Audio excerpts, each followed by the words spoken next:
Hello, I am Rocio Nunez Pepen, the Program Coordinator for Project Success 2020. In this video, we will explore the different facets of transitioning to virtual learning. The format of the program consisted of research coursework, database analysis, and Friday seminars. Our program aimed to virtually develop the skills students would need to be successful in their research careers. We also emphasized critical thinking skills and the scientific method through research project. The transition to a virtual program required the use of Zoom and its many functions, as well as Google Classroom for collaboration and resources. Zoom large group discussions were used by facilitators to hold collaborative activities. One example was when DeBarros from the State House hosted a mock trial for students and their proposed legislation that would create immersion programs for immigrants. I bring this hearing to order. Programs that can help them not only learn the language, but also allow their transition into this new culture to be smoother. The Zoom screen share function was used by facilitators to present videos and PowerPoint presentations. Sometimes the facilitators would use whiteboard annotation function to explain problem sets and diagrams. Fling. Okay, what did you see? I saw a bunch of colorful X's.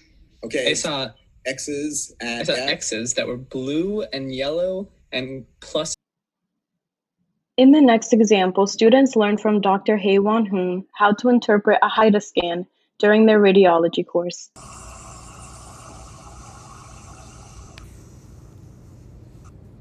Do you feel like you see everything that you're supposed to see based on the image over here? No. Oh, not really.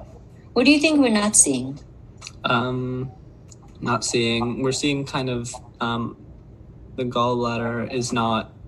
Obviously, it seems like there's blockage there through the cystic duct because nothing is leaving really through the cystic duct. Into the gallbladder and then comes out into bile duct and then it's going into this GI system, right? Okay, so then here's the outline of the liver.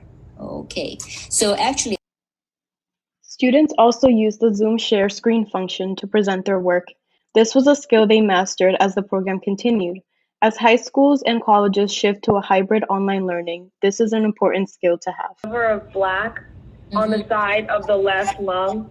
It's because her lungs puncture that there's that sliver of air outside of her lungs, and there's bleeding.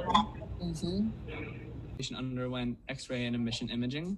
So in their X-ray, we see a relatively normal skull and cranial structure. So we don't see particularly damaged bones, which is interesting. Then we have taking PET scans. We have our patient PET on the top and our normal PET on the bottom. In our patient's PET scan, we see a lack of blood flow to the brain. The Zoom breakout room function was used for group discussions and mentorship. Twice a week, students would meet with their undergraduate mentor one-on-one for mentoring hour. I had a really good experience with my mentor. She taught me a lot of things and concepts before classes and gave me good advice. And one of the most useful things that we did was she helped me with my college essay, and she read over it and gave me some advice. Despite being on Zoom, we were definitely able to build a really good mentor and mentee relationship. Moving to Zoom overall was kind of a rough transition, but one of the things that my mentor struggled with was sometimes the internet connection. Overall I think it was a really good experience. Having Lila as a mentor was very useful to me because she explained to me the step-by-step process of how to apply to UCLA schools, since they have a different application process than most other schools. And she also explained to me and helps me with converting within the metric system. Shared Google documents were used for collaboration. This example is of an Excel sheet where students analyzed over 150 abstracts and obtained over 500 data points to analyze in their research projects. Finally, Google Classroom was used to post course materials such as PowerPoint slides and readings. Students also took quizzes to assess their knowledge and completed problem sets. These resources are available to students after the program ends. Thank you for watching. For more information about Project Success 2020, please visit our website at tinyurl.com/Project Success Wiki.